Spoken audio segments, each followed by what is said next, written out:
नमस्कार दोस्तों, स्वागत है आपका आपके चैनल पर। मैं हूं डॉक्टर अनमोल कुमार। दोस्तों, बिहार में 3270 आयुष चिकित्सकों की नियुक्ति की बाधा खत्म हो चुकी है और अब नियुक्ति जल्द होने की संभावना है, क्योंकि आप देख सकते हैं कि 3 साल से लटका हुआ यह भर्ती हाई कोर्ट में तो केस गया ही, सुप्रीम कोर्ट तक लोग इसे घसीट कर ले गए।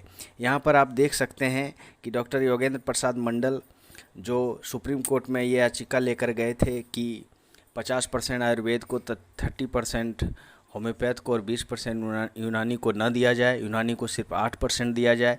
इस तरह की जो बातें हुई थी उस पर माननीय सुप्रीम कोर्ट का आदेश आ चुका है। अब जो है आयुर्वेद को 50%, होम्योपैथ को 30% और यूनानी को 20%, जिस तरह से रिक्रूटमेंट नोटिस में आया था उसी तरह रहने दिया गया है। और अब इस तरह से राज्य में 3270 आयुष चिकित्सकों की नियुक्ति की बाधा खत्म हो गई है और बहाली जल्द होने की अब बहुत संभावना है। अब देखिए, इसमें जो है सभी को ये बताया गया है कि 3270 आयुष चिकित्सकों की जो नियुक्ति है वो अब जल्द से जल्द हो। और सुप्रीम कोर्ट के आदेश के बाद सरकार ने आयुष क्षेत्र के आयुर्वेद, होम्योपैथ और यूनानी विधा के बीच सीटों की शेयरिंग का फार्मूला जारी कर दिया है और यह फार्मूला पूर्ववत ही रहेंगे। 50% आयुर्वेद को, 30% होम्योपैथ को और 20% यूनानी को।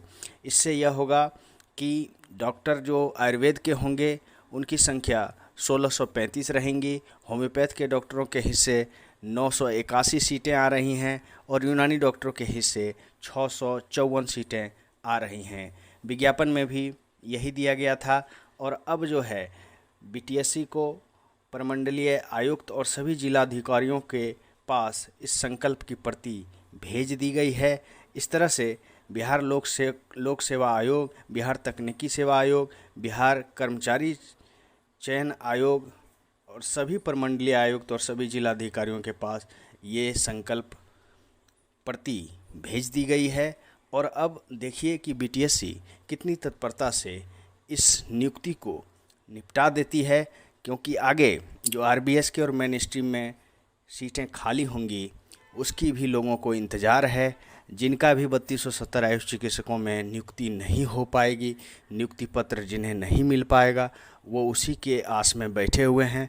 और फिर आयुष सीएचओ की भी बात होगी, क्योंकि जिस तरह से नेशनल आयुष मिशन के तहत काम हो रहा है उस तरह से हेल्थ एंड वेलनेस सेंटर में भी आयुष चिकित्सकों की उतनी ही आवश्यकता है। इसलिए बिहार में आरबीएस के और मेन स्ट्रीम के खाली पदों पर तो बहाली होंगे ही आयुष चिकित्सकों की, साथ ही साथ Ayush CHO community health officer की भी भारी संख्या में नियुक्ति होने की संभावना है।